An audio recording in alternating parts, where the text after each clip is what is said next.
Swapnadeep Gurukul channel में आपका स्वागत है। मैं आपका मेंटर संदीप वैशंपायन आपका स्वागत करता हूँ। क्लास 9th इसमें साइंस का आज का विषय है साइंस। इसमें मोशन चैप्टर हम लोग लगभग कवर कर चुके हैं, जिसमें हमने उनकी डेफिनेशंस जो टॉपिक्स हैं, मोशन हो गया, यूनिफॉर्म मोशन हो गया, और भी सारी चीज़ें हैं, इनके सारे डेफिनेशन वगैरह हमने कवर किए। अलॉन्ग विद दैट हमने इक्वेशन ऑफ मोशन का डेरिवेशन देखा है, वो भी कवर कर लिया है। और अब आज का जो हमारा विषय है, आज का जो टॉपिक है, इसमें आज हम कवर करेंगे सर्कुलर मोशन। ये आज का हमारा एक मेन विषय है, circular motion, uniform circular motion. अब हमें ये भी समझना है कि वो वेक्टर है, स्केलर है, और उसका क्या फॉर्मूला बनेगा। ये आज का लास्ट टॉपिक है, और उसके बाद कुछ हम न्यूमेरिकल्स करने का प्रयास करेंगे। और अगर आपके कोई डाउट्स उसके बाद आए तो कमेंट सेक्शन में उसको मेंशन करके आप अवश्य बताइएगा, जिससे हम आपका कुछ सहयोग कर सकें। तो जो बच्चे ऑफलाइन बैठे हैं, आप लोग मुझे बताएं, कोई डाउट अभी तक तो है कि नहीं है? कोई सब क्लियर है, समझ में आया है, प्रैक्टिस हो रही है प्रॉपर, है ना? अरे चेहरा बता रहे प्रैक्टिस नहीं कर रहे, ग्राफ की नहीं की है, ठीक है, कर लेना, है ना। चलिए आज हम पढ़ेंगे uniform circular motion. Uniform circular motion. अब ये सर्कुलर मोशन मतलब ऐसे ये हो गया, है ना, एक समान वृत्तीय गति, वृत्तीय सर्कुलर मोशन गति, ठीक है। अब इसको समझने के लिए हमें सबसे पहले ये समझना होगा कि क्या ये वेक्टर क्वांटिटी है, क्या ये सदिश है, अदिश है, ये क्या है, ये समझेंगे। तो सदिश या अदिश होने के लिए हमें पता होना चाहिए कि मैग्नीट्यूड तो है, नाप सकते हैं आप, तो मैग्नीट्यूड है, लेकिन ये वेक्टर है या स्केलर है ये नहीं मालूम। हालांकि इतना इस पर चर्चा इस साल होना आवश्यक नहीं है, ये जब आप क्लास 11th में जाएंगे तब इस पर और ज़्यादा चर्चा की जा सकती है। परंतु अभी के लिए हम ये समझें कि किसी भी पॉइंट से अगर मैं केवल आगे की तरफ एक लीनियर मोशन करूं, अच्छा लीनियर मोशन, लीनियर रेखीय गति या रेखीय मूवमेंट, एक और शब्द आता है रेक्टिलिनियर। ये दोनों शब्द एक ही बात को स्पष्ट करते हैं। लीनियर मोशन हो या रेक्टिलिनियर मोशन हो, मतलब आगे पीछे या सीधा जाना, कहने का तात्पर्य इन अ स्ट्रेट लाइन। तो रेक्टिलिनियर मतलब motion in a straight line की बात हो रही है। तो ये शब्दों की तरफ आप ध्यान दें, ठीक है। अभी मैंने आपको यहाँ पर एरो बताया कि यहाँ पर कोई ऑब्जेक्ट है, पार्टिकल है, उसको हमने इस तरफ ऐसे फोर्स लगाया तो वो ऐसे जाना चाहिए, वो चलता चला जाएगा, परंतु वह सर्कुलर मोशन में आएगा क्योंकि उसे एक अंदर की तरफ खींचने वाला फोर्स भी लग रहा है। सो यहाँ पर दो बल का प्रयोग हो रहा है। There are two different forces which are acting here और working here in this situation. जो फोर्स अंदर की तरफ लगता है उसको अभिकेंद्रित बल शायद कहते हैं, थोड़ा देखना पड़ेगा हिंदी में, अगर गलत हो तो कमेंट में बताएं उसका सही शब्द क्या है। सेंट्रीपिटल फोर्स एक अंदर की तरफ होता है, ठीक है। तो सेंट्रीपिटल फोर्स, तो ये सेंट्रीपिटल मतलब सेंटर की तरफ खींचने वाला फोर्स, एक फोर्स ये हुआ, और एक फोर्स हुआ रेक्टिलिनियर। ये दोनों के बीच में एंगल कितना बना? 90 अंश कोण, 90 डिग्री राइट एंगल, ठीक है, राइट एंगल बना है। और यह आप याद रखिए कि ये राइट एंगल हमेशा बना रहेगा, this angle will not change. अगर पार्टिकल यहाँ से मूव करता हुआ इधर पहुँच गया, इधर से इधर आ गया, ये फोर्स लगा, फोर्स अभी भी सीधा लग रहा है, रेडियस के अभी भी 90 डिग्री लग रहा है। आई रिपीट, रेडियस के अभी भी 90 डिग्री लग रहा है।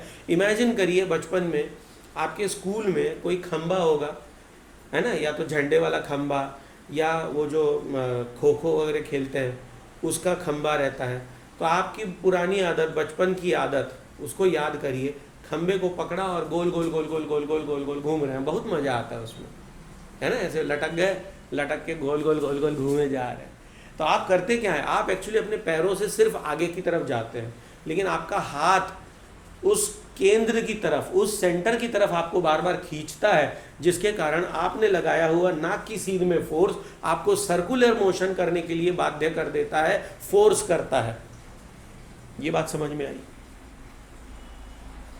ठीक है, मैं अपेक्षा करता हूं कि जो बच्चे वीडियो देखेंगे उनको भी कुछ सर्कुलर मोशन समझ में आएगा। तो सर्कुलर मोशन में दो प्रकार के फोर्सेस लग रहे हैं। एक फोर्स तो हमने ये लगाया, दूसरा फोर्स सेंटर की तरफ लग रहा है। अब आप देखिए यहाँ पर एंगल 90 डिग्री है, यहाँ भी 90 है, कहीं पर भी चला जाए ये हमेशा 90 डिग्री ये हमेशा बनता रहेगा। और इसीलिए circular motion is a vector quantity. Circular motion ये वेक्टर प्रभाव है, यह सदिश है, ये अदिश नहीं है। It's not scalar, it's vector. ठीक है, अब चूंकि हम कह रहे हैं सर्कुलर मोशन है तो उसमें वेलोसिटी आएगी, सर्कुलर वेलोसिटी, जिसको हम एंगुलर वेलोसिटी कहते हैं, कोणीय गति भी कह लेते हैं, एंगुलर वेलोसिटी। ठीक है, तो कोणीय वेग ऐसा शब्द भी आता है, किताब में होगा नहीं होगा नहीं मालूम। तो वेलोसिटी, अगर मैं वेलोसिटी की बात करता हूँ तो सर्कुलर मोशन में वृत्तीय वेग में या जो गति है हो रही है उसमें हम इसको एंगुलर वेलोसिटी शब्द दे देते हैं।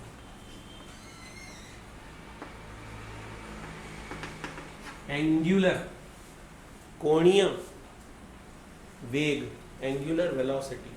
ठीक है, जब वेलोसिटी आई है तो डिस्प्लेसमेंट होना चाहिए। आप सोच रहे हैं सर्कुलर मोशन में डिस्प्लेसमेंट क्या खाक होगा?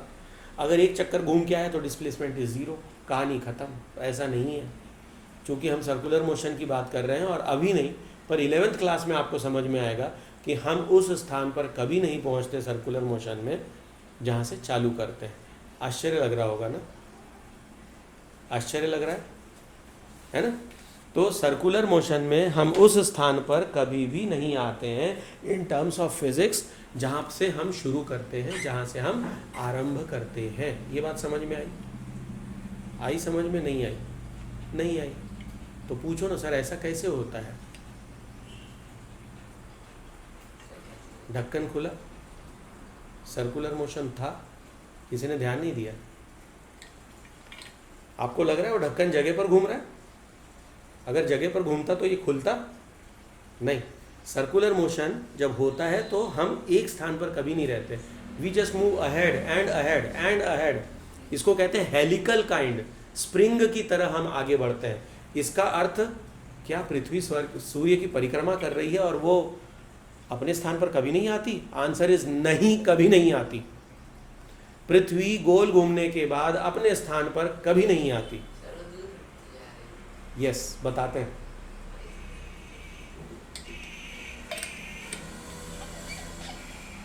आपने सुना होगा वो सन चलता रहता है उसकी। अच्छा एक बात बताओ यार, 12 राशियां होती हैं, ग्रह नक्षत्र राशियां समझ में आती है ना? 12 राशियां, वो मीन तुला वृश्चिक मकर वाली जो राशियां होती हैं, मैं उनकी बात कर रहा हूँ। 12 राशियां है ना? अगर पृथ्वी एक स्थान से घूम के वापस उसी स्थान पे आती है तो जब वो इस स्थान पे पुनः 1 साल बाद आएगी तो ग्रह नक्षत्रों के स्थान, अगर सब कुछ स्टैग्नेंट है, सब कुछ रुका हुआ है, अपनी अपनी जगह पर यथावत है, तो हर साल ग्रह और नक्षत्रों का पोजीशन एक सी आनी चाहिए, लेकिन एक सी नहीं आती। और अगर एक सी आती, ठीक है, मान लो 1 जनवरी को मेरा भी जन्मदिन है, 1 जनवरी को आपका भी बर्थडे है, आपका भी बर्थडे है, आपका भी बर्थडे है, ठीक है, तो अपन सबके लाइफ में सब कुछ एक समान होना चाहिए था ना? तो ग्रह नक्षत्रों का प्रभाव एक सा पड़ना चाहिए, क्योंकि अगर पृथ्वी घूम के वहीं पर आ रही है तो उसी स्थान पर जब आई तो मान लीजिए मैं आपसे कम से कम नहीं बोले तो 30-35 साल तो मैं आपसे बड़ा हूँ, मान के चलो, ठीक है, बुढ़ा आदमी हो ऐसा नहीं है। और आपकी भी उम्र अगर मान ली जाए तो 1 महीना 1.5 महीना 2 महीना, चूंकि आप लोग एक क्लास के हैं तो थोड़ा आगे पीछे, बट थोड़ी देर के लिए मान लें कि अपन सब क्या है, एक ही तारीख के जन्म हैं, ठीक है, और मान लो आप क्लास में सबसे बड़े हैं, फिर आप छोटे हैं, फिर आप सबसे छोटे हैं, थोड़ी देर के लिए मान लो, ठीक है, अलग अलग साल में जन्म हुआ, लेकिन सबका कब हुआ? 1 जनवरी को जन्म हुआ। तो पृथ्वी चूंकि उस दिन वापस उसी जगह पर थी तो ग्रह नक्षत्र सारे बराबर होने चाहिए, तो आपके और हमारे सबकी राशियां भी एक हो गई। और राशियां एक होने के साथ साथ आपके और हम पर जो प्रभाव पड़ रहा है इन ग्रह नक्षत्रों का वो भी एक सा पड़ना चाहिए। तो आपकी और हमारी लाइफ सेम होनी चाहिए। अगर मेरा कुछ दिन बीमार पड़ गया तो आप सब भी बीमार होना चाहिए ऐसा, पर ऐसा होता है नहीं होता है ना। अगर किसी एक राशि में लिखा है कि भैया आज ना आप बीमार पड़ेंगे, तो क्या उस राशि के मतलब आप सोचिए पूरे विश्व में 1/12 पॉपुलेशन बीमार पड़ने वाली है, क्योंकि 12 राशियाँ हैं। मान के चलें अगर सबको बराबर राशि मिल रही है, मान के चलते हैं ऑन एन एवरेज, है ना, प्रोबेबिलिटी कह लें, अप्रॉक्सीमेशन कह लें, कि मान के चलते हैं कि पृथ्वी में हर एक व्यक्ति हर राशि का बराबर है, तो 12 में डिवाइड होगा पूरी पॉपुलेशन। क्या 1/12 लोग बीमार पड़ रहे हैं? किसी दिन अगर कहा आज आपको खुशखबरी मिले, खूब पैसा मिलने वाला है, तो 1/12 लोगों का एकदम से लॉटरी खुलने वाली है। ऐसा होता है? नहीं होता है। क्यों नहीं होता है? क्योंकि सूर्य जो है वो आगे की तरफ बढ़ रहा है, सूर्य भी गोल घूम रहा है, आगे की तरफ बढ़ रहा है, और पृथ्वी उसकी परिक्रमा करते हुए पीछे पीछे पीछे पीछे पीछे पीछे आ रही है। And it's a helical kind of movement, है ना। एक साइंटिस्ट हो गए स्टीफन हॉकिंस, जानते हैं आप लोग? नहीं जानते हैं? वो जो एक व्हील चेयर पर बैठे रहते थे, स्टीफन हॉकिंस, है ना, स्टीफन हॉकिंस। हाँ हाँ, उनको काफ़ी सारी बीमारियाँ थी इसलिए, है ना। तो उन्होंने ये बताया था कि पृथ्वी और ये जो सोलर सिस्टम है, हम लोग कैसे पढ़ते हैं solar system as a plane, कि ये सूर्य केंद्र में है और ऐसे प्लैनेट्स घूम रहे हैं और ये सारे एक प्लेन पर है, ऐसा नहीं है।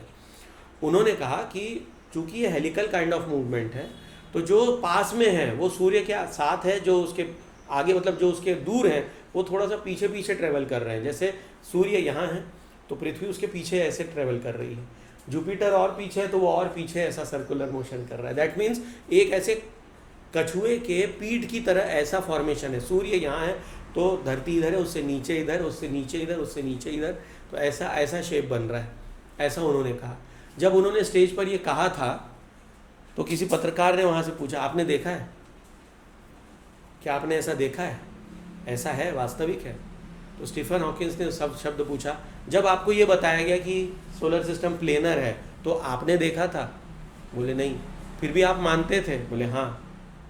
तो जो मैं कह रहा हूँ वो मान लो। है कि नहीं? तो बड़ी मज़ेदार सी बात थी वो। बट एनीवेज, कहने का तात्पर्य आपको समझ में आया? ठीक है, सर्कुलर मोशन समझ में आ गया?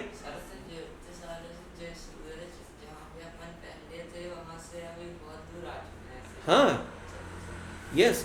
आपने ये सुना है कि solar universe is expanding, universe बढ़ता जा रहा है, फूलता जा रहा है, ये पढ़ा है बचपन में क्लास 6th में। आप लोगों ने एक एक्सपेरिमेंट किया होगा, बलून पे कुछ डॉट्स बनाए फिर उसको फुलाया, तो बलून के डॉट्स जो है दूर दूर होने लग गए, है ना। 6th क्लास में किया था, पर आपको याद नहीं है, भूल जाते हैं, पढ़ाई लिखाई करते कहाँ हैं अपन, है ना। तो वो ये एक्सप्लेनेशन था कि universe is expanding, even solar system भी ऐसा ऐसा फैलता हुआ जा रहा है। इवन सोलर सिस्टम में जो प्लैनेट्स और ये सब आपस में जो जुड़े हैं, ये भी दूर दूर दूर दूर हो रहे हैं, आपस में भी दूर हो रहे हैं।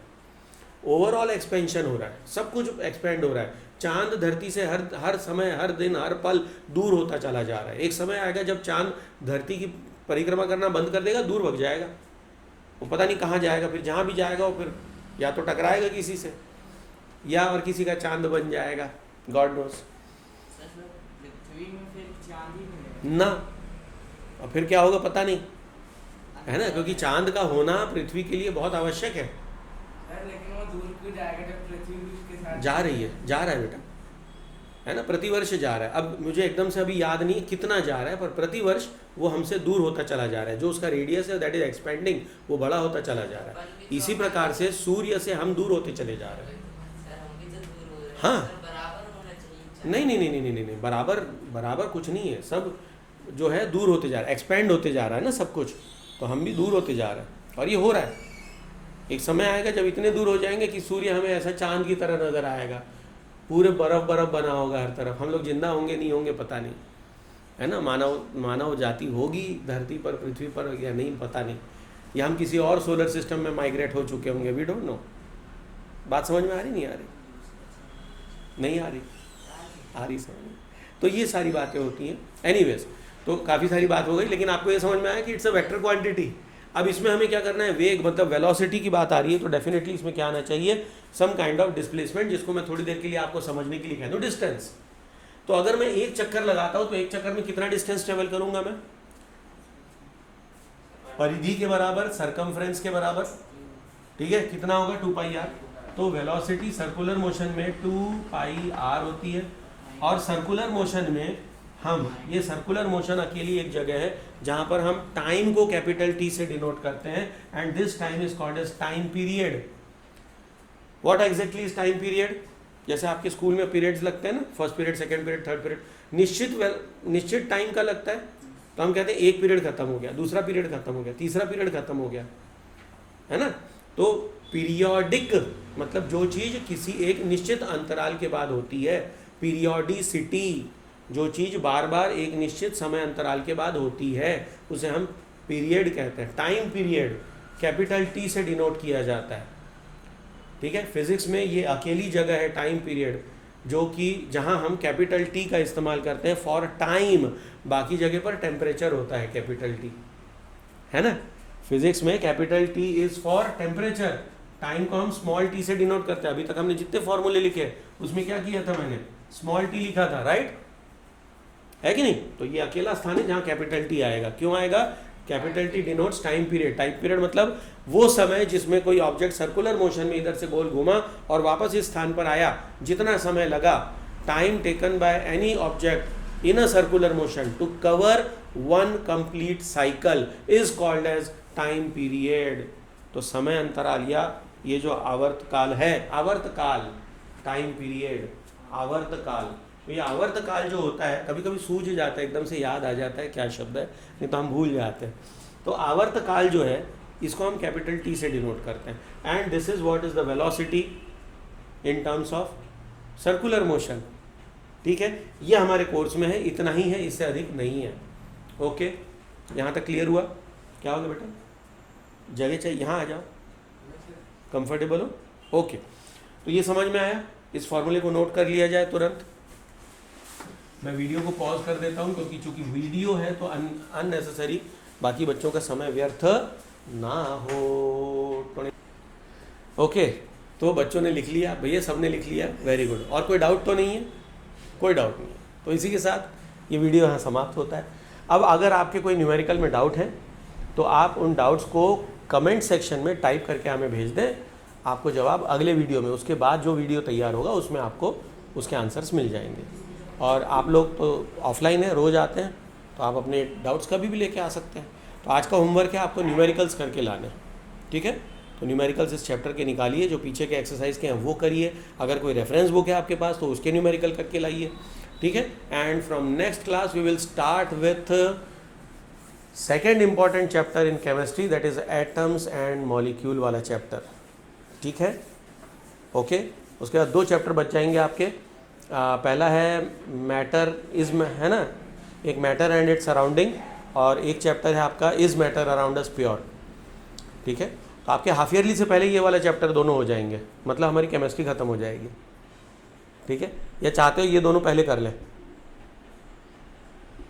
पहला चैप्टर पहले उठाएंगे, चलो ठीक है। सो नेक्स्ट साइंस क्लास में हम पहले चैप्टर को टच करेंगे। ओके, चलिए let's close, thank you and take care. वंदे मातरम, जय हिंद, जय सिया राम।